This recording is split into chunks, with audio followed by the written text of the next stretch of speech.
Okay, now we discuss the next one class. The class is a class Reptilia. What is the specialty of the Reptilia class? काय speciality असते reptilia क्लासची? प्रत्येक ॲनिमलच्या ग्रुपची आपण एक speciality बघितलेली आहे. So tell me the specialty of reptiles. Tell me specialty of reptiles. Hello, आवाज तेवढा क्लिअर आला नाही बेटा तुझा, सांग. Cold blooded, yes. They are cold blooded. Various animals are cold blooded. This is not a particular specialty of this reptile group. ये cold blooded होते हैं, उसके बाद एम्फीबियंस कोल्ड ब्लडेड. ये कैरेक्टर बोल के ठीक है, मगर स्पेशल कैरेक्टर बोल के ठीक नहीं. मैं क्या बोल रहा हूँ कि इसका स्पेशल कैरेक्टर आपको बताना है. Tell me special character of class reptilia. जैसे एम्फीबियन भी है, फिश भी कोल्ड ब्लडेड है, साइक्लोस्टोम भी कोल्ड ब्लडेड है. ओके, वो सारे कोल्ड ब्लडेड एनिमल है. मगर इसकी स्पेशलिटी क्या होती है? ये भी कोल्ड ब्लडेड है, मगर इसकी अदर स्पेशलिटी क्या होती है जिसके बेसिस पे हम उसको रेप्टाइल बोलते हैं? On the basis of that we call as reptile.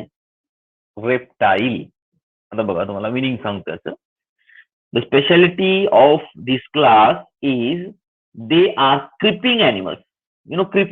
Creeping habit कशाला म्हणतात बरं? They are creeping animals. ते क्रिपिंग एनिमल्स असतात. They are creeping animals. कशाला म्हणायचं बरं creeping animals? Anybody from you? What is mean by creeping animals? ही सगळ्यात महत्वाची स्पेशालिटी आहे त्याची. Their body is covered by horny scales,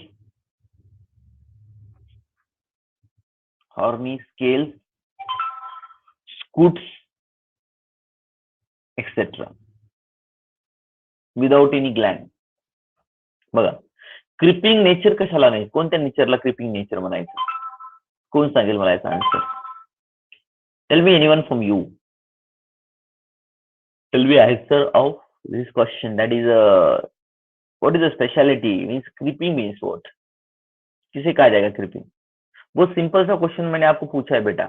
अतिशय साधा आणि सोपा क्वेश्चन मी तुम्हाला विचारलेला आहे की क्रिपिंग नेचर कशाला म्हणायचं. जाऊ दे, इकडे लक्ष द्या. क्रिपिंग नेचर म्हणजे जमिनीला अटॅच होऊन चालण्याची जी कॅपॅसिटी असते, क्रॉल करण्याची कॅपॅसिटी असते. क्रॉल म्हणजे आपण त्याला रांगणे म्हणतो. तर त्यालाच आपण काय कन्सिडर करायचं? That we called as a creeping nature. इसको ही हम क्या बोलेंगे? क्रिपिंग नेचर म्हणायचं. जे क्रॉल करण्याची ॲबिलिटी असते, या क्रॉल करण्याच्या ॲबिलिटीला म्हणजे जमिनीला लागून चालतात बघा हे ॲनिमल. त्याची बॉडी अटॅच होतात, जमिनीला असे घसरल्या जात असते जमिनीच्या वरच्या साईडला. म्हणून त्यांना आपण, जरी याला लेग्स असतील तरी सुद्धा ते अटॅच होऊन चालते जमिनीला, म्हणून त्याला क्रिपिंग नेचर असं कन्सिडर करतात.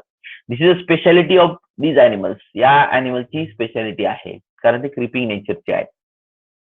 त्याच्यानंतर हॅबिटॅट बघा. आता पहिल्यांदा आपण पहिला पॉइंट स्टार्ट करू तर हॅबिटॅट पासून. हॅबिटॅट जनरली रेप्टाइल्स कहाँ कहाँ पाए जाते हैं, बता सकता है मुझे कोई? कौन से हॅबिटॅट में पाया जाता है? हॅबिटॅट म्हणजे त्याचं लोकेशन, तो कुठं राहतो. Terrestrial. Tail me the habitat. Yes, very good. First one is a terrestrial. Terrestrial भी होता है वो बेटा, करेक्ट है. टेरेस्ट्रियल. दूसरा टेरेस्ट्रियल होता है. उसके बाद में एक्वेटिक भी होता है और सेमी एक्वेटिक भी होता है. स्पेशली टेरेस्ट्रियल और सेमी एक्वेटिक नेचर सबसे कॉमन नेचर आहे. मला सांगा, आता टेरेस्ट्रियलचे सगळे एक्झाम्पल माहित आहेत आपल्याला. लिझार्ड वगैरे जे असतात ना, स्नेक्स, लिझार्ड, हे जे असतात, these are the example of terrestrial reptiles. But tell me the examples of aquatic reptiles. Tell me examples of aquatic reptiles.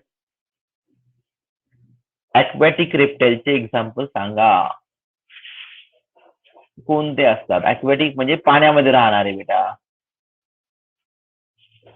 एक्वेटिकचे सांगा, नंतर सेमी एक्वेटिकचे सांगा. एक्वेटिक मध्ये जो टर्टल असतात, टर्टल म्हणजे समुद्री कासव, त्याच्याबरोबर टॉर्टॉइजेस असतात, हे थोडं याच्यामध्ये येत असतात. त्याच्यामध्ये आपण त्याला काय म्हणतो? एक्वेटिक नेचर मध्ये. क्रोकोडाईल सारखा ॲनिमल जर आपण बघितला तर क्रोकोडाईल हा जो ॲनिमल आहे तो सेमी ॲक्वॅटिक नेचरचा असतो. सेमी ॲक्वॅटिक म्हणजे ऍम्फिबियन सारखं नाही बघा, ऍम्फिबियन वेगळा आणि हा वेगळा. Semi aquatic nature, you know semi aquatic nature, what is semi aquatic nature? कोई भी इसका आंसर बताओ बेटा. जितना इंटरेक्टिव हुआ क्लास उतना बेटर होगा. That is better for us. Semi aquatic nature. Semi aquatic nature किसे कहा जाएगा? Semi aquatic nature means what? इसको बोलेंगे हम semi aquatic nature. What is mean by semi aquatic nature? Water में भी रहते हैं और लैंड पे भी रहते हैं. Yes yes yes. दोन्ही म्हणजे एरियामध्ये त्याची स्पेशालिटी अशी असते की दोन्ही एरियामध्ये ते राहू शकतात.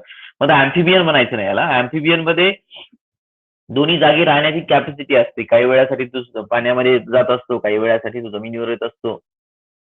ते रेग्युलर चालू असते. मग हे जे सेमी ॲक्वॅटिक नेचरचे असतात ते काय करतात माहितीये का, थोडासा मडी एरिया या ठिकाणी असतो. मडी एरिया, पाणी कमी असतं बघा ज्या ठिकाणी, थोडं दलदल असल्यासारखी असते, अशा प्रकारच्या एरियामध्ये जात असतात ते. त्याला आपण सेमी ॲक्वॅटिक असं कन्सिडर करत असतो. That we called as a semi aquatic. उसमें क्रोकोडाईल आता है. ओके, हे क्रोकोडाईल एक्झाम्पल असतं. क्रोकोडाईल बघा केव्हाही तुम्ही पाण्यामध्ये राहतं, मात्र ते जमिनीच्या वर बी येऊ शकतं आणि त्याच्यानंतर थोडासा ज्या ठिकाणी गाळ वगैरे साचलेला आहे, पाणी थोडंसं साचलेलं स्टॅग्नंट वॉटर आहे, अशा प्रकारच्या एरियामध्ये बी जास्त राहू शकतात हे रेप्टाइल्स, क्रोकोडाईल. क्लिअर? त्याच्यानंतर आता बघा याची बॉडी जर आपण बघितली, हॅबिटॅट बघितला आपण, आणि मोस्टली फक्त तो टर्टल सारखा अॅनिमल जर सोडला तर बाकीचे जे असतात ते ॲक्वॅटिक असले तरी कसे असतात, ते फ्रेश वॉटर मध्ये प्रेझेंट असतात आणि ते दिसतील तर कॉमन आहे त्याच्यामध्ये. आता याच्यामध्ये स्नेक सारख्या कॅटेगरी येत असतात, त्याच्याबरोबर रेप्टाइल्स येत असतात, क्रोकोडाईल येते, टर्टलच्या कॅटेगरी येत असतात. हे सगळं आपल्याला डिस्कस करायचं डिटेलमध्ये. तर पहिल्यांदा आपण हॅबिटॅट झाल्यानंतर ते जनरल कॅरेक्टर्स बघूया. Now we discuss the general characters of the class Reptilia. Their skin is cornified skin, dry and cornified skin without any gland. याची जी स्किन असते ती कशी असते? ड्राय असते आणि कॉर्निफाईड असते. आता कशी असणार ड्राय आणि कॉर्निफाईड? बरोबर, ड्राय कॉर्निफाईड. ड्राय म्हणजे ओलसर नसते बिलकुल, हे कसे असते एकदम रफ असल्यासारखे असते. आणि तुम्हाला माहित आहे की क्रोकोडाईल मध्ये लंग सारखं स्ट्रक्चर प्रेझेंट असतं जे रेस्पिरेशन करू शकतं ते, त्यामुळे त्याला रफ स्किनची गरज आहे. त्या ठिकाणी याच्या बॉडीवर ड्राय स्किन असते, एकदम ग्लँड्स वगैरे नसतात कोणत्याही प्रकारच्या, मॉइश्चर नसते. आता आपण ऍम्फिबियन पण काय बघितलं होतं आपण? ऍम्फिबियन पण बघितलं होतं की याची स्किन कशी असते? मॉइस्ट असते ऍम्फिबियन्सची. मात्र रेप्टाइल जे असतात, रेप्टाइलची स्किन कशी आहे? ड्राय आहे, कॉर्निफाईड आहे. Skin of reptile is dry and cornified. After that horny scales are present on their body. त्याच्या बॉडीवर हॉर्नी स्केल. आता हॉर्नी स्केल कशाला म्हणायचं? किसको कहा जाता है हॉर्नी स्केल्स? हॉर्नी स्केल्स म्हणजे रफ टाईपची स्केल असतात बघा, असे थोडी स्मूथ नाहीयेत. आपण ऍम्फिबियन्स मध्ये बी आपलं फिश मधले स्केल बघितले, फिश मधले स्केल वेगळ्या प्रकारचे होते. ह्याच्यामधले स्केल थोडेसे रफ लागतात. हाताला जर समजा आपण हात लावला त्याला तर चरचर केल्यासारखं असं एकदम ड्राय वाटल्यासारखं वाटतं, त्याला आपण काय कन्सिडर करत असतो? उसको हम बोलते horny scales. That scales are called the horny scales. After that scutes are present. Scutes are present on their body. हे तुम्हाला थोडं डिटेलमध्येच घेणार आहे मी. याचा क्लास जरी तुम्हाला भेटला समजा असेल, भेटणार पुढे चालून, तरी सुद्धा डिटेलमध्ये घेतो. तर स्कूट्स हे आपल्याला क्रोकोडाईल सारख्या अॅनिमल मध्ये, त्याचबरोबर जे समुद्र पाण्यामधले राहतात अशा प्रकारच्या अॅनिमल मध्ये आपल्या त्याच्या बॉडीच्या वर असे गठ्ठे असल्यासारखे स्किनचे आढळतात. त्याला आपण काय कन्सिडर करत असतो? That we called as a scutes. Hello hello, हा आहे ना बेटा, खुश आहे क्लास. अप्रुव्हल, हा एक मिनिट, तुझं रिक्वेस्ट पाठवलीस का? एक मिनिट, हा करून घेतो असं करून. चालते. तर याच्यामधली जी स्पेशालिटी आहे बघा, आता ती स्पेशालिटी कशी असते की डायरेक्टली इपिडर्मस स्केल स्कूट्स प्रेझेंट आहे त्याच्यावर स्कूट्स म्हणजे असे थोडेसे स्किनचे कंपार्टमेंट असे थोडे गठ्ठे गठ्ठे असल्यासारखे छोटे छोटे कंपार्टमेंट बघा इथे वाटल्यास तुम्हाला फोटोग्राफ मध्ये दाखवलं आहे या फोटोग्राफ मध्ये they mention here exactly what is my scutes alligator you know alligator what is the difference between alligator and crocodile alligator आणि crocodile मध्ये डिफरन्स माहिती आहे तुम्हाला alligator कशाला म्हणायचं ते you know alligator कशाला म्हणतात बेटा आणि क्रोकोडाईल कशाला म्हणतात alligator हा जो प्राणी आहे ना तो क्रोकोडाईल सारखा सेम असतो सुसर म्हणतात त्याला मराठीमध्ये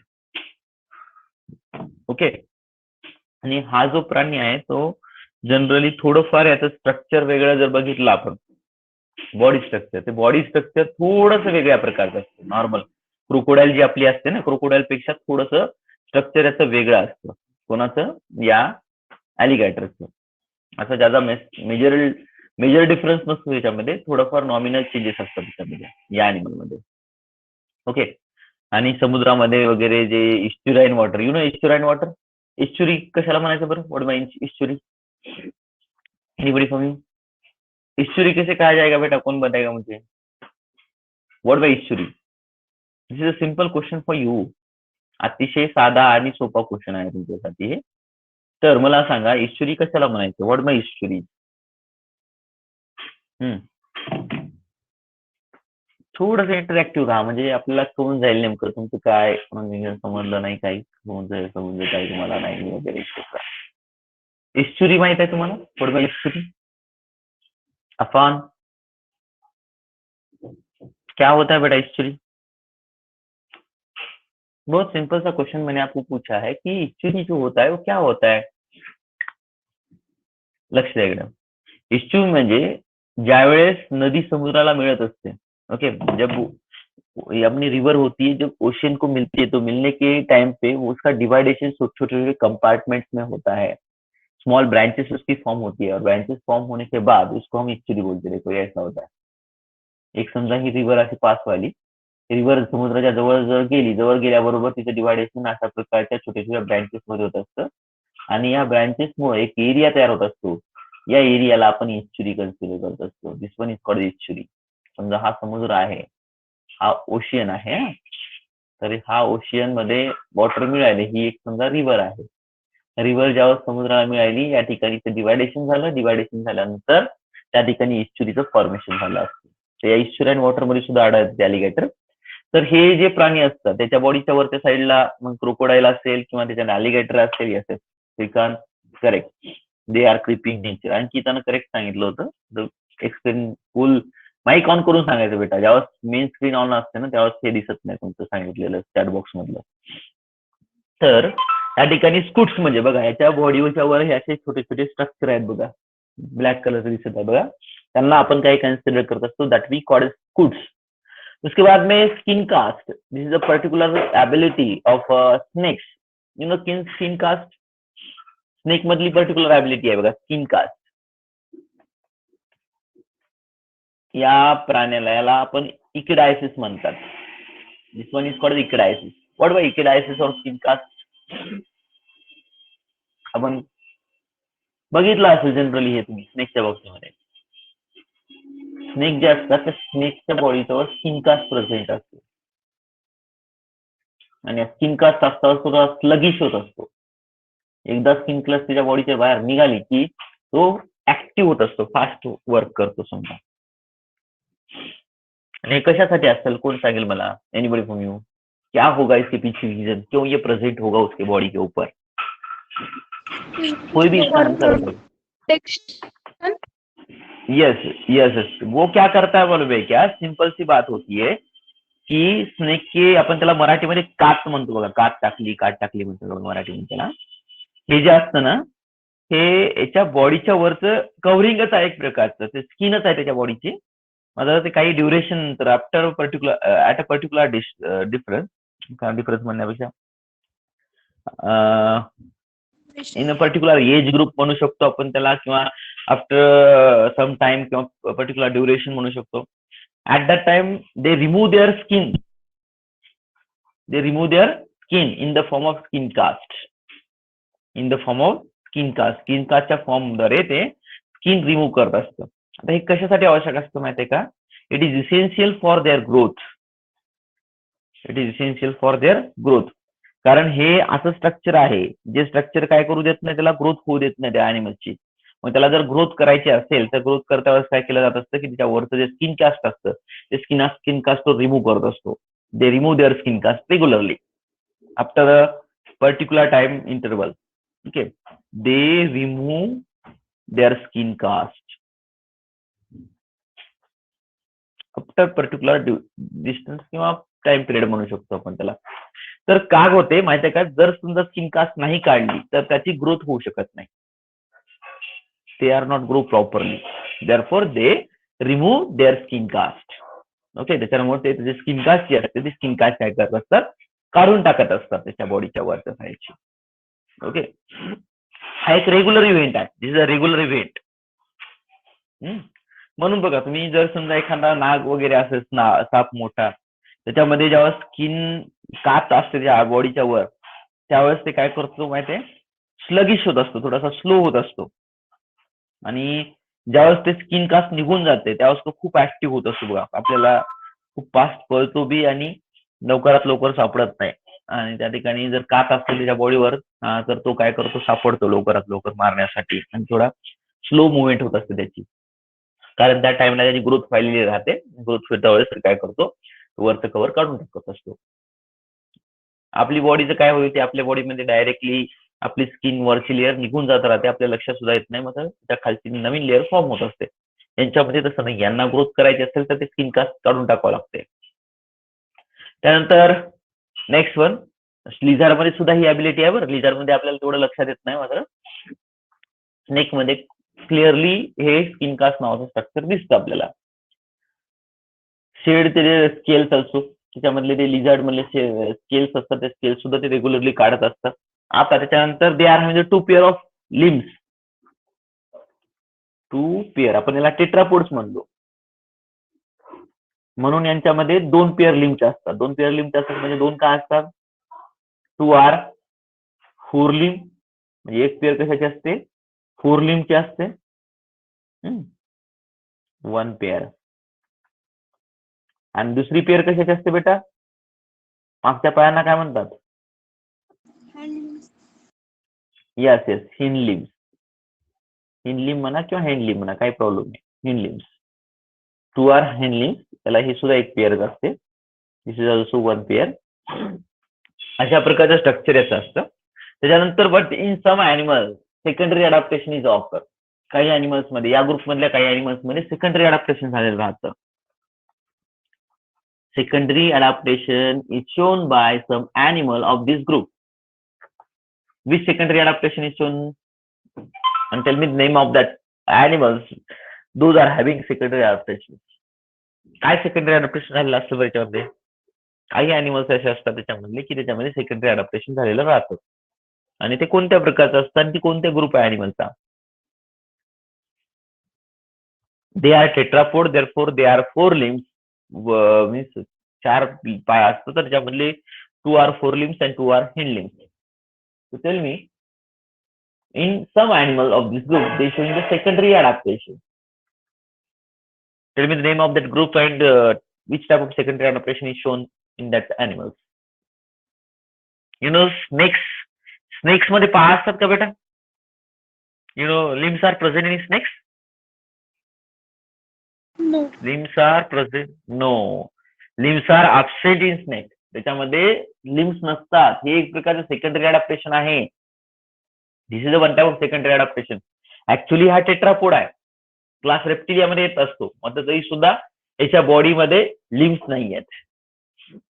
लिमलेस अॅनिमल आहे तो. It is a limbless animal. त्यानंतर नेक्स्ट वन फीचर बघा, crawling mode of locomotion. Already we discuss this crawling. Crawling म्हणजे घरंगळत चलणे, त्याच्यानंतर रांगत चलण्यासारखी जी ॲबिलिटी असते त्याला क्राउलिंग नेचर अपन कंसिडर करते असतो, उसको क्राउलिंग नेचर कहा जाता है. उसके बाद में टम्पैनम रिप्रेजेंट ईयर. यू नो टम्पैनम हमने इसके अंदर भी डिस्कस किया है. टम्पैनम, टम्पैनम मीन्स व्हाट, किसको बोलेंगे बेटा टम्पैनम? क्या होता है tympanum? This is a very simple question for you. What about tympanum? Ear-like structure. Huh? Ear, yes, correct. Ear-like structure. Ear-like structure. Okay, very good very good. Year like structure ये कहाँ पे होता है मालूम है क्या? ईयर लाइक स्ट्रक्चर, ये जो structure होता है वो स्ट्रक्चर उसके दोनों साइड को होता है, हेडच्या दोन्ही बाजूला असते हे स्ट्रक्चर. आणि या स्ट्रक्चरचं बेनिफिट काय असतं माहिती आहे का? की आपण जसं काय करू शकतो, आपल्याला जशी ॲबिलिटी आपल्याकडे की आपण आपल्या इयरद्वारे ऐकू शकतो, तशा प्रकारचे हे सुद्धा ॲनिमल्स काय करत असतात, they are also hear with the help of the structure. But ear pinna is absent directly. Tympanum is expose. Ear pinna आपल्यामध्ये सुद्धा टम्पॅनम प्रेझेंट आहे. आपला टम्पॅनम कुठे प्रेझेंट असतो कोण सांगेल बरं मला? हमारा जो टम्पैनम होता है वो कहाँ पे प्रेजेंट होता है, कौन बताएगा मुझे? Tell me anyone from you. Our tympanum is present in which area? हाँ, कौन सांगेल बरं? Our tympanum is present in which area? Tympanum म्हणजे इयरड्रम. इयरड्रम म्हणजे मराठीमध्ये आपण त्याला कानाचा पडदा म्हणतो बघा, eardrum. This is a particular structure which is occur in various animals. But our eardrum is not directly exposed. Our eardrum is present inside our body, means inside our ears. वरच्या साईडला काय असतं, कान असतो, इयर पिन्ना असतो, आणि year पिनाच्या मधल्या साईडला त्या ठिकाणी आपला कानाचा पडदा असतो, त्याला इयरड्रम किंवा आपण इयर पिन्ना असं कन्सिडर करत असतो. But in case of the reptiles, their ear pinna is present outside of their body. त्याच्या बॉडीच्या बाहेरच्या साईडला एक्सपोज होत असतो, डायरेक्टली दिसतो आपल्याला. तुम्ही वाटल्यास सगळ्यात लास्टचा फोटोग्राफ बघा इकडच्या साईडचा. In this photograph they mention their tympanum. दोन स्पॉट असल्यासारखे असतात बघा, इकडच्या साईडला जसा स्पॉट आहे तिकडच्या साईडला सुद्धा सेम तसा स्पॉट प्रेझेंट असतो. आणि हा स्पॉट म्हणजे त्या ठिकाणचं पातळ असं कव्हरिंग असतं त्या ठिकाणी, त्याला आपण काय कन्सिडर करायचं, that we called as a tympanum. And this tympanum is useful for the hearing purpose. That tympanum is useful for the hearing purpose. Hearing purpose साठी ते कामाला येत असतं. Okay. This is a particular structure which is occurring in case of reptiles. This is a particular structure which is occurring in case of all reptiles generally. सगळ्यामध्ये आढळते ते. त्यानंतर next thing बघा आता, लक्षाला टम्पॅना आपल्यामध्ये मात्र कसं आहे, आपल्या वरचं जे कव्हर असतं नाही, this one is a ear pinna. आपल्या बॉडीमध्ये जे वरच्या साईडला अशा प्रकारचा रिप्रेझेंट केला जातो कान, तो फक्त इयर पिन्ना आहे आपला. That is year pinna. हे असं असतं आपल्या यांच्या या अॅनिमल्स मध्ये. मॅमल पर्यंत कोणत्याही अॅनिमल्स मध्ये आपल्याला अशा प्रकारचे स्ट्रक्चर आढळत नाही, फक्त मॅमल्स मध्येच आपल्याला अशा प्रकारचे स्ट्रक्चर आढळतं. मैमल्स के अंदर ही हमको ऐसा स्ट्रक्चर मिलता है जो कि ईयर पिना होता है, मगर जो रेप्टाइल्स वगैरह जो एनिमल्स होते हैं इनके अंदर जो हमको स्ट्रक्चर मिलता है वो क्या होता है बेटा? That is a tympanum. मात्र बर्ड्स मध्ये टम्पॅनम सुद्धा आढळत नाही. बर्ड के अंदर टम्पॅनम भी नहीं मिलता है.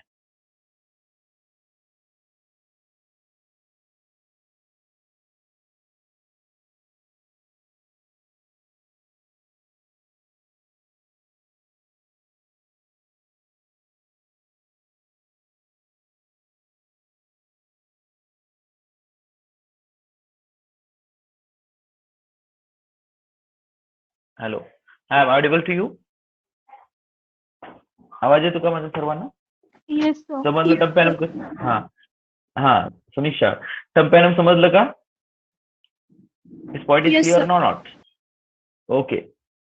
तर आता बघा पुढचा पॉईंट आपल्याला डिस्कस करायचा, तोपर्यंत तुम्ही हे थोडासा डायग्राम मी तुम्हाला म्हणजे फोटोग्राफ्स दाखवतो कसे असतात ते. All type of snakes are under this included in this category. After that, these are the alligator. This is alligator as well as crocodile, etc. They are also included in the reptilia.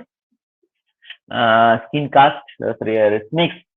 All type of snakes are included in the reptile as well as tympanum. तो कितने candidate ने Jurassic park नाम की movie देखी, बताओ मुझे. Jurassic park या सुना है उसके बारे में? हाउ मेनी कैंडिडेट? तो जुरासिक पार्क में उसको जुरासिक पार्क क्यों कहा जाएगा? उतना बड़ा डायनासोर था, वो भी एक रेप्टाइल था. Dinosaur is one reptile. हा, एवढा मोठा अॅनिमल होता, मतलब तो सुद्धा एक प्रकारचा रेप्टाइल होता. तर ज्या टाइम मध्ये डायनासोर आपल्या अर्थवर डॉमिनंट होते त्या टाइमला जुरॅसिक टाइम पिरियड म्हणत होते. कन्फ्युजन होऊ देऊ नका. That time is called Jurassic time period. Jurassic time period. तो ये जो टाइम पीरियड था ना उसमें हमारे अर्थ के ऊपर रेप्टाइल डोमिनेंट था. सबसे ज्यादा अगर कौन से एनिमल थे तो वो थे रेप्टाइल्स और सबसे डॉमिनेंट थे वो बाकी के ग्रुप से. बाकीच्या ग्रुप पेक्षा सगळ्या डॉमिनेंट होते. म्हणून त्या मूवीला सुद्धा नाव पडलं बघा जुरैसिक पार्क. त्या टाइमचा एरिया. ठीक आहे. प्रत्येक ऑर्गॅनिझमला किंवा ॲनिमलला त्या ठिकाणी डॉमिनेंट होण्याचा चान्स भेटला आपल्या अर्थच्यावर. काही टाइम पिरियड मध्ये इग्नोव्हेर्टिब्रेट डॉमिनंट होते. त्याच्यानंतर काही दिवसानंतर ॲम्फिबियन सारखे फिशेस ॲम्फिबियन सारखे ॲनिमल डॉमिनेंट झाले. त्याच्यानंतर काही रेप्टाइल्स डॉमिनेंट झाले. नंतर मग मॅमल्स डॉमिनेंट झाले. मॅमल्स मध्ये आता सध्याला सगळ्यात जास्त डॉमिनेंट कोणता ग्रुप आहे? कोणता ॲनिमल हा सगळ्यात जास्त डॉमिनेंट आहे सध्याला? Which is a dominant animal on our earth. Dominant बनत आहे सध्याला. कौन बताएगा मुझे कौन सा एनिमल डोमिनेंट है सबसे अभी के टाइम पिरियड में?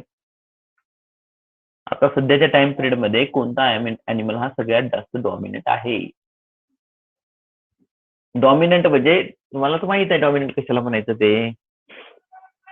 Which animal is dominant now in Jurassic period?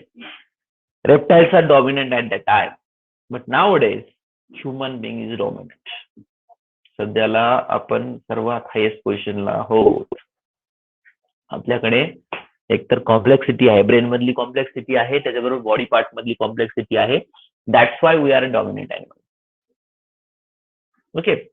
आणि रेप्टाइल जे आहेत ते रेप्टाइल कसे आहेत माहिती आहे का? रेप्टाइल त्या टाइमला जुरॅसिक टाइम पिरियडला डॉमिनेंट होते म्हणून त्याच्यावर तो एक नावच पडलं त्या मूवीला. म्हणजे त्या ठिकाणी त्या time period Jurassic time period में होते.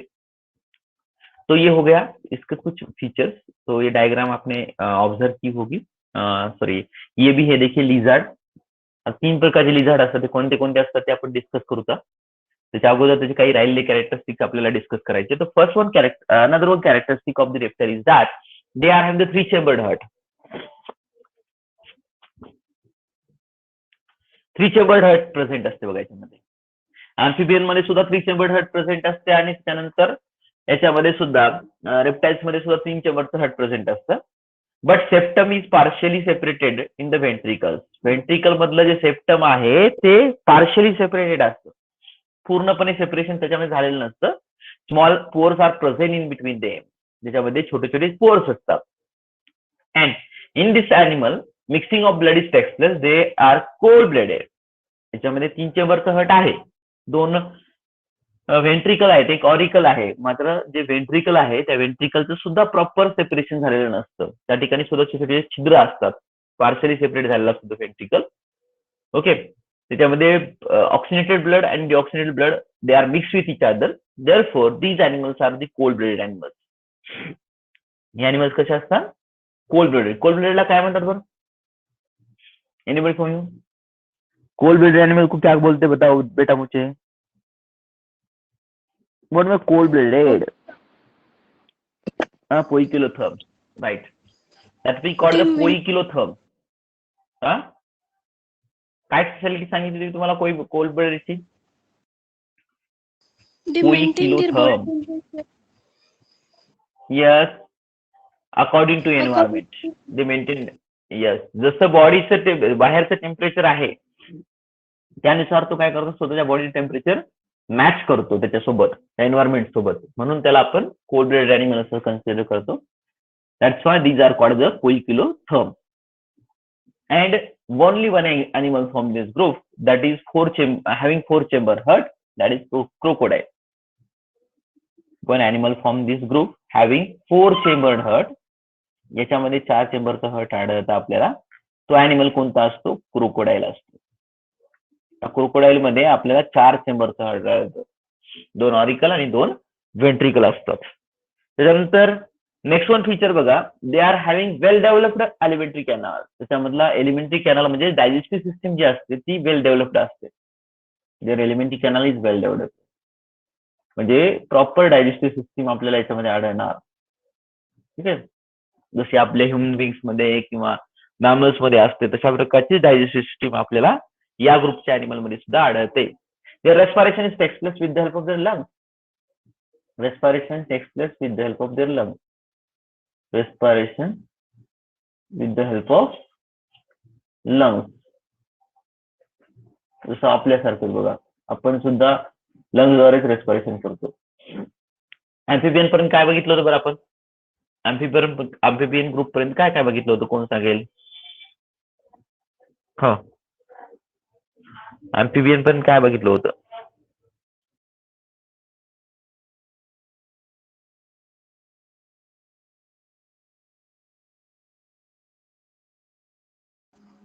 Respiration is by gills, lungs, and skin.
Now I'm audible to you, Beta?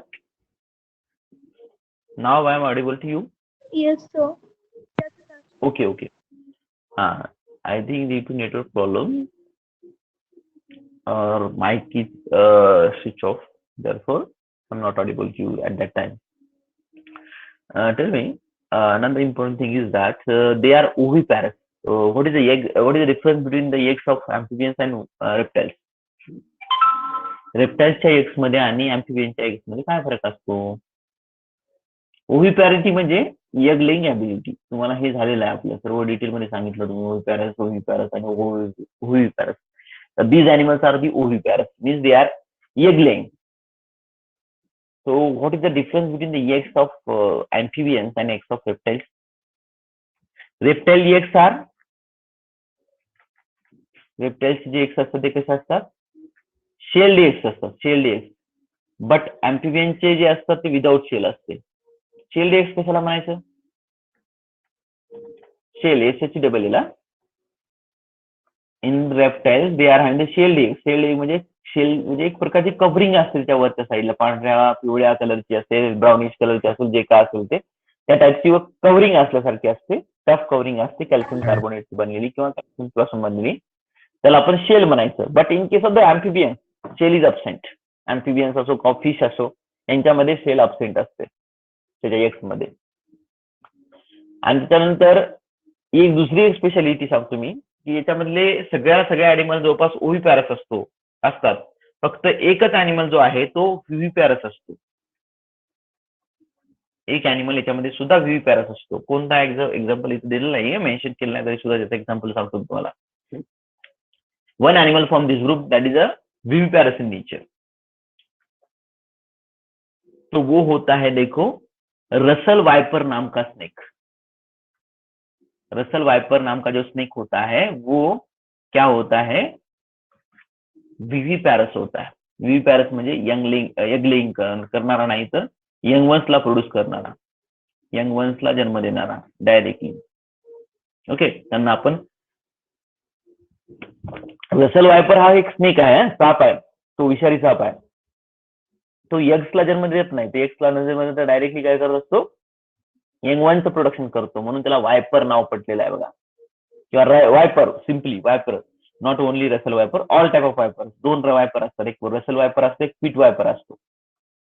त्या वायपर नावाचा जो स्नेक आहे, तो वायपर नावाचा स्नेक हा अतिशय पॉइझनस असतो, तो डेंजरस असतो. आणि याच्यामध्ये यग्सचं प्रोडक्शन होत नाही, तर काय करतात ते यंग वन्सला जन्म देत असतात. They give birth to young ones directly. Okay, हा फक्त वेगळा, बाकीचे सगळे अॅनिमल जवळपास काय करतात, यग्स प्रोडक्शन करत असतात. Development is direct development. Development is direct. What by direct development, already हमने डिस्कस किया था कि क्या होता है डायरेक्ट डेवलपमेंट. कोई भी इसका आंसर बताओ बेटा मुझे. हाँ, tail me anyone from you. Direct development किसे कहा जाएगा, कौन बताएगा इसका आंसर मुझे.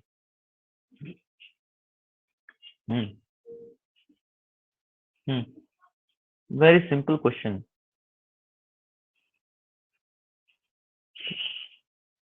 कोण सांगेल याचा आन्सर.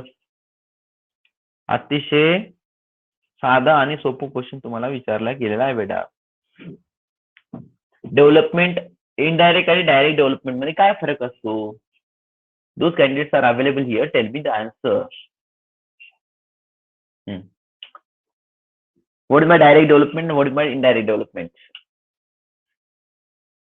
डायरेक्ट डेव्हलपमेंट आणि डायरेक्ट डेव्हलपमेंट, हा सांग. In indirect development, larval form is present. Yes, very good. In indirect development, larval forms are present. So larval form is present. That we call as the indirect development. Indirect metamorphosis म्हणतो आपण त्याला. But in case of direct development, what happens? It is same like the young ones. म्हणजे जसे ते young ones असतात तशा प्रकारे adults सुद्धा असतात.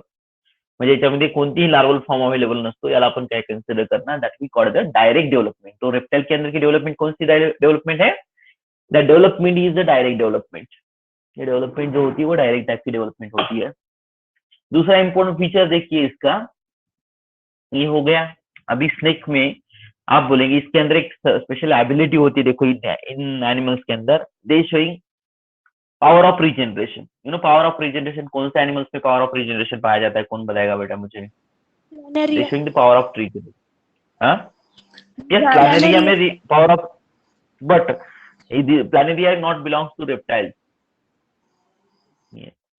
Planaria not belongs to reptile. तो प्लानेरिया जो है वो प्लैटिहेल्मिन्थ्स का मेंबर है, मगर प्लैटिहेल्मिन्थ्स के कुछ मेंबर में भी रीजनरेशन पाया जाता है, मगर वो रीजनरेशन रिपीटेटिव टाइप का होता है. You know repetitive type. What is my repetitive type? Repetitive type regeneration कशाला म्हणायचं बेटा, किंवा रिजनरेशन प्रकार कसा असतो. तुम्ही पालीचं एग्जांपल घ्या. रेप्टाइल में वॉल लिजार्ड का एग्जांपल हम लेते हैं. वॉल लिजार्ड में क्या होता है, वॉल लिजार्ड, या वॉल लिजार्डचं एग्जांपल बघा. या वॉल लिजार्डची जर आपण टेल कट केली तर ऑटोमॅटिकली नवीन टेल फॉर्म होत असते त्याच्या बॉडीमध्ये, उसके बॉडी में न्यू टेल्स फॉर्म होती है. तो इसको हम क्या बोलते हैं, that we call the regeneration. This is a reparative type of regeneration. Reparative type of regeneration means any part of their body is damaged due to some reason, and that part newly produced inside on their body, in their body generally. That we call the reparative type of regeneration. इसको reparative type का regeneration कहा जाता है, जो कि lizard के अंदर पाया जाता है.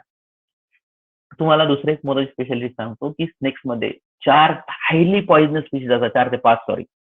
ह्या हायली पॉइजनस स्पेसिस कोणत्या असतात स्नेकच्या वाटल्यास आपण डायग्राम बघूत आपण नंतर सॉरी त्याचे एक्झाम्पल बघूता नंतर आपण ते सांगतो मी तुम्हाला डिटेली कशा प्रकारे स्नेकचं आयडेंटिफिकेशन करायचं ते. These are some examples of the reptile specially chelone जे टर्टल चिलोन टर्टल आणि टेस्टिडो टॉर्टाइस. काय फरक असतो बरं चिलोन मध्ये आणि टेस्टिडो मध्ये? कोई भी इसका आंसर बताओ मुझे. What is the difference between the Chelone and Testudo means turtle and tortoise? क्या डिफरेंस होगा? कौन बताएगा इसका आंसर मुझे? What is the difference between turtle and tortoise means Chelone and Testudo? Chelone is called the turtle and Testudo is called the tortoise. Common name है हमारी ये turtle और टॉर्टाइस. तो क्या डिफरेंस होता है टर्टल और टॉर्टाइस के बीच में? साधा क्वेश्चन विचारला आहे तुम्हाला मी. टर्टल म्हणजे समुद्री कासव. Those are found in the ocean media किंवा मराइन मीडिया म्हणतो आपण त्याला. Those are found in the marine media किंवा मराइन वॉटर. समुद्री कासव म्हणतात त्याला. They are called the turtles और chelone. And those are found in the fresh water. Those are found in the fresh water. They are called as a काय म्हणणार आपण याला? टॉर्टॉइजेस. टॉर्टॉइजेस यालाच आपण काय म्हणतात? त्याचं नाव आहे सायंटिफिक नेम आहे टेस्टिडो. ओके हा फरक असतो दोघांमधला कन्फ्युजन होऊ नका. त्यानंतर नेक्स्ट वन देखिए चॅमेलिऑन. आता 3 प्रकारचे लिझार्ड असतात बघा. 3 प्रकारचे लिझार्ड कोणते कोणते असतात? चॅमेलियन एक असतो, त्यानंतर हेमिडॅक्टिलस एक असतो, त्याच्यानंतर कॅलोटिस एक असतो. चॅमेलियन म्हणजे ट्री लिझार्ड, हेमिडॅक्टिलस म्हणजे वॉल लिझार्ड आणि कॅलोटिस म्हणजे garden lizard. These are 3 different type of lizard. Okay chameleon म्हणजे कोणता? ट्री लिझार्ड झाडावर राहतो बघा. हे अशा प्रकारचा फोटोग्राफ पण दाखवलाय. आणि हेमिडॅक्टिलस तुम्हाला माहित आहे त्याचं नाव वॉल लिझार्ड आहे जे की आपल्याकडे रेगुलरली पाळला.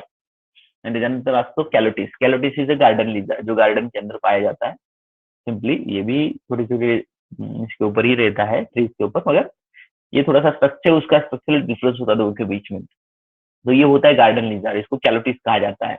और क्रोकोडाइल, क्रोकोडिलस बोलते हैं उसका साइंटिफिक नेम क्रोकोडिलस है. और एलिगेटर, और एलिगेटर मगर सुसर म्हणतो ना आपण ते कॅटेगरी. ही सुसर कॅटेगरी आहे बघा. थोडंसं तोंड वेगळ्या प्रकारचं असते. समुद्रामध्ये वगैरे ओशन वॉटरमध्ये बी असते, ईस्टर्न वॉटर में प्रेजेंट असते. तो ये एलिगेटर होती है. और क्रोकोडिलस तो आपको मालूम है सबको. मगर त्यानंतर आता बघा स्नेक्स मध्ये पॉइजनस आणि नॉन पॉइजनस स्नेक्सच्या कॅटेगरीज आपल्याला डिस्कस करायचे आणि ते कसे ओळखतात ते सुद्धा सांगतो मी तुम्हाला थोडंसं एक शॉर्ट मध्ये. रेप्टाइल्स में स्पेशली जो पॉइजनस स्नेक होते, पॉइजनस स्नेक्स इंक्लूड नाजा, आपण त्याला नाग म्हणतो मराठीमध्ये, cobra, this is highly dangerous. त्यानंतर बंगॅरस नावाचा स्नेक असतो, क्रेट म्हणतात त्याला, रॅटल स्नेक म्हणतात बघा, जो वाळवंटामध्ये राहतो, ज्या पाठीमागच्या साईडला डमरू असल्यासारखं असते आणि ते डमरू तो वाजवत चालत असतो बघा. तो जो आहे तो बंगॅरस आहे, त्याला क्रेट म्हटलं जात असतं. रॅटल स्नेक सुद्धा म्हणतात त्याला. उसके बाद में Vipera means viper. It include Russell viper and pit viper. 2 प्रकारचे वायपर असतात. एक होता है देखो रसल वायपर और दूसरा होता है पीट वायपर. हे अतिशय डेंजरस स्नेक्स आहेत बरं, रसल वायपर अँड पीट वायपर. हे जे सर्व स्पेसिस मी मेन्शन केलेले आहेत ते pit viper, these are highly dangerous snakes, highly poisonous snakes. त्यानंतर दुसरं एक असतं बघा आपल्याकडे, किंग कोब्रा एक असतो बघा अमेरिकेमध्ये. साऊथ अमेरिकेच्या काही जंगलामध्ये किंग कोब्रा नावाचा अॅनिमल आढळतो. तो सुद्धा हायली डेंजरस आहे, पॉइजनस आहे. त्याचबरोबर black Mamba, this is also a poisonous species. Black Mamba is poisonous species. Okay etcetera. ये सारी पॉइजनस स्पीसीज के एग्जांपल है स्नेक्स में. और नॉन पॉइजनस में आता देखो अपना पायथॉन, अजगर जो म्हणतो ना आपण, अजगर एवढा दिसायला जरी मोठा दिसत असेल तरी सुद्धा तो नॉन पॉइजनस असतो. That is non poisonous. Sir मग ती मारतो कसं जनरली, तर ते छोट्या छोट्या अॅनिमलवर अटॅक करत असतो किंवा एखादा थोडस तो साईज जर मोठा असेल तर ह्युमन बीइंग सारख्या अॅनिमलवर सुद्धा अटॅक करू शकतो. एवढा डेंजरस असतो तो पायथॉन. मात्र तो पॉइजनस नाही आहे, दॅट इज नॉट पॉइजनस. तेवढा मोठा असून सुद्धा पॉइजनस नहीं है, फॉर योर काइंड इन्फॉर्मेशन। अभी देखिए आपको अगर समझो पॉइजनस और नॉन पॉइजनस स्नेक को पहचानना है, स्पेशली कोबरा को पहचानना है, तो उसकी स्पेशलिटी क्या होते, तो कोबरा के फंग जो होता है, देखो ये फणा असतो ना, असा हे इथं दिसत आहे बघा फणा याचा, हा याला फणा म्हणायचं, याला फंग म्हणतात इंग्लिश मध्ये। तो ये जो होता है ना, ये फंग, इसके बैक साइड को एक स्पेक्टेकुलर मार्क होता है, देखो one spectacular mark is present on the back side as like this, 10च्या आकडासारखा म्हणतात बघा त्याला, काही जण 10चा आकडा म्हणतात, but that is not 10 mark. 10 का मार्क नहीं है वो, एक्चुअली स्पेक्टेकुलर मार्क है। तो ये स्पेक्टेकुलर मार्क उसके पीछे अगर प्रेजेंट है तो समझिए कि दिस इज अ कोबरा, ये कोबरा है। जर समजा अशा प्रकारचा मार्क प्रेझेंट असला तर याच्या ठिकाणी आपण म्हणायचं की हा जो अॅनिमल आहे तो कोबरा आहे। This is highly poisonous, highly dangerous, मराठीमध्ये त्याला नाग म्हणतात बघा, चप्पल सुद्धा खूप असते फास्ट।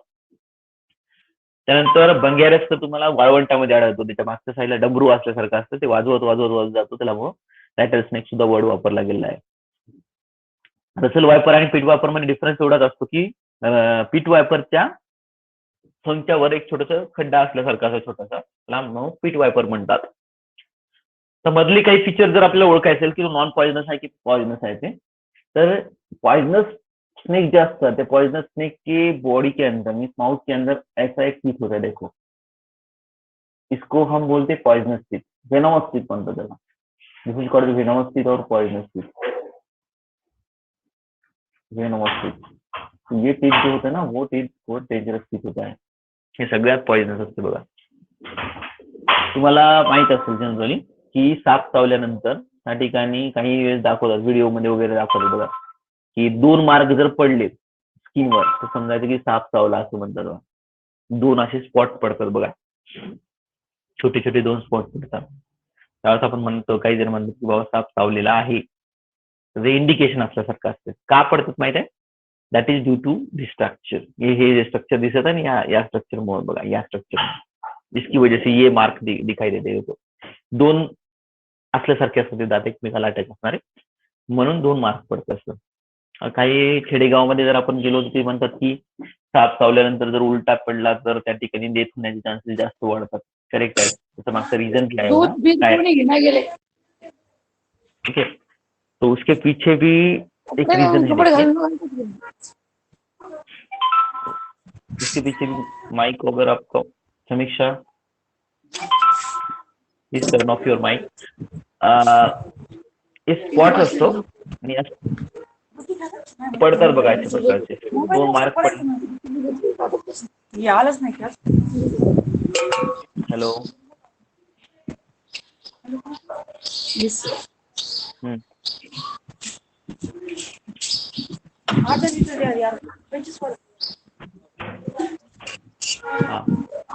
सध्या टर्न ऑफ युअर माइक।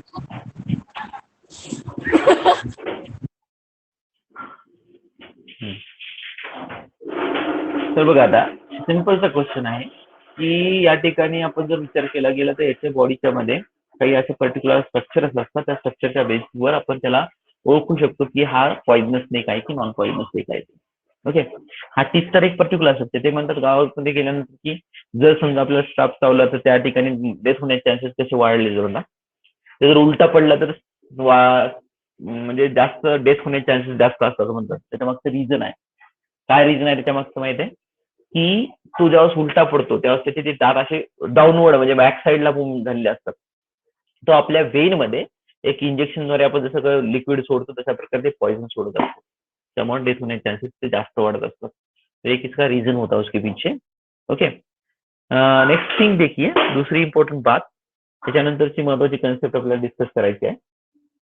नाव मग ऑडिबल टू यू, कोणीतरी एक जण ऑन करा माईक तुमचा आणि सांगा। ओके, कदाचित मी तुम्हाला थोड्या वेळासाठी म्यूट केलं होतं।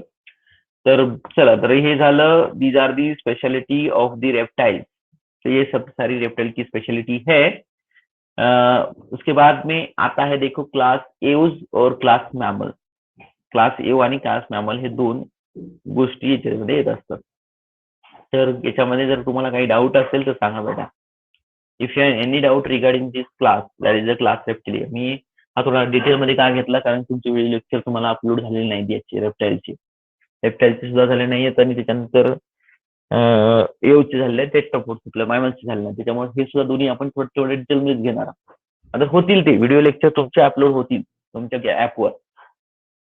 फक्त एवढंच होईल की स्ट्रक्चरलचे काही व्हिडिओ तुम्हाला भेटले की नंतर लगेचच तुम्हाला याचे व्हिडिओ सुद्धा भेटले जातील या राहिलेल्या पोर्शनचे. कोणाचे? रेप्टाईल्स, मॅमल्स आणि रेप्टाईल्स, एव्ज आणि मॅमल्सचे. लक्षात आलं? गुरुवारी कोणता व्हिडिओ आला तुम्हाला सांगा मला.